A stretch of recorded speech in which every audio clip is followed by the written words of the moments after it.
పాపం ఆ పిల్లగాని పట్టుకొచ్చారు బలిక బక్రా. ఈగాడ నిలబెడితే ఎర్రమల్లి దయాకర్రావు ఏమని వర్ణించాలి పట్టభద్రుని గురించి, కేటీ రామారావు ఏమని వర్ణించాలి, ఏం వర్ణించడానికి కూడా లేదు. కానీ కాదు మీరు అంత ఎందుకు నిలబడి జర కింది దిగ రాదు, ఇంకోలా కనిపిస్తారు కదా. ఇలా లైవ్ లింక్ ఇచ్చే అందరికి, లైవ్ లింక్ ఇచ్చే అందరికి ఇచ్చే అలా లైవ్ లింక్ తీసుకో. అది అంత వచ్చింది ఎందుకన్నా కూర్చోని. గౌరవనీయులైన విలేకరులారా, నేను కూడా మీ కుటుంబం నుంచి వచ్చిన వాళ్ళే, మీ బిడ్డనే కాబట్టి ఇప్పుడు కనిపిస్తున్నాడు అక్క రైట్. ఎట్లా ఉండాలి క్రమశిక్షణ అంటే ఇట్లా ఉండాలి. ఇక్కడ ఈ వస్తాడు కేటీ రామారావు వస్తాడు ఇక రేపో ఇయ్యాలో మరి ఎప్పుడు వస్తాడు ఇంటి ఇవాళ వస్తాడా? వాళ్ళ అభ్యర్థి దాకా ప్రశ్నించే ఈయననా జర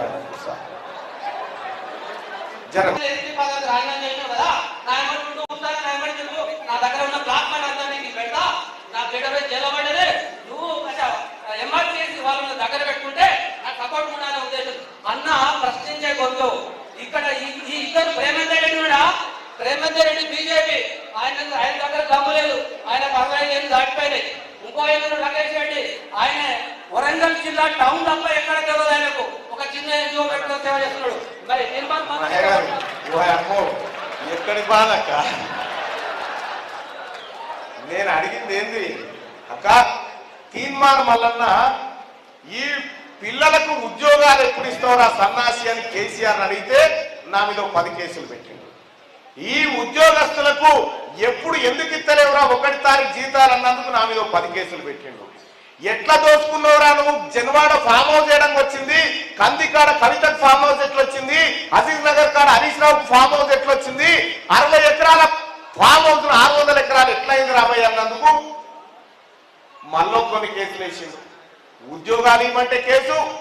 మీ అందరికీ తెలుసు సోదరులారా, కేసీఆర్ ఈ దయాకర్ రావు మొత్తం ప్రతిపక్షాలను చెరబట్టినప్పుడు ప్రజలంతా గజ వణుకుతా ఉంటే ఈ ఒక్క తీన్మార్ మల్లన్ననే కదా ఆయన బయటికి వచ్చి కొట్లాడింది, ఒక్కడే కదా. అందుకు నా మీద కేసులు పెడితే తీన్మార్ మల్లన్న మీద కేసులున్నాయి అని చెప్తాడు. సరే రమయ్య, అరే కేటీ రామారావు నేను చెప్తా ఉన్నా, నీకు నీ లాంగ్వేజ్ సెట్ అవుతుంది అందుకే చెప్తా ఉన్నా. తీన్మార్ మల్లన్న మీద కేసులున్నాయి ప్రజల కోసం కొట్లాడితే సరే ఓకే. నీ చెల్లె జైలుకి ఎందుకు పోయింది రమయ్య? ఏ కేసులో పోయింది అక్క? ఏ కేసులో పోయింది? కంద సారదండ చేసిపోయింది అక్క. ఈ తమ్ముడేమో ఈ ప్రజల హక్కుల కోసం కొట్లాడి జైలు పోతే ఆమె సారదండ చేసిపోయింది. వీళ్ళు చెప్తారు కేటీ రామారావు నీ కుంభకోణాలు, నీవు చేసిన అరాచకాలు, నువ్వు చేసిన దోపిడీలు ఎన్ని బయట పెట్ట తమ్మి, నేను ఇంకా సిగ్గు లేకుండా తిరుగుతా ఉన్నావు ప్రజల్లో. ప్రజలంతా మొన్న ఎన్నికల్లో తూ అని ఉంచి మిమ్మల్ని బయటికి వెళ్ళగొడితే ఇంకా మమ్మల్ని ఆదరిస్తారు. ఇంకేమంటుండు, ప్రజలే తప్పు చేసిరట, అలా కోటే వీళ్ళు మంచోళ్ళనట కానీ ప్రజలే తప్పు చేసిరట. వాడు రామని చెప్తా ఉన్నాడు, చెరువు మీద పొంగలిగినట్టే. మీకు ఒక కథ చెప్తా ఈయన. ఇప్పుడు మళ్ళా కేటీ రామారావు కథ చెప్తా.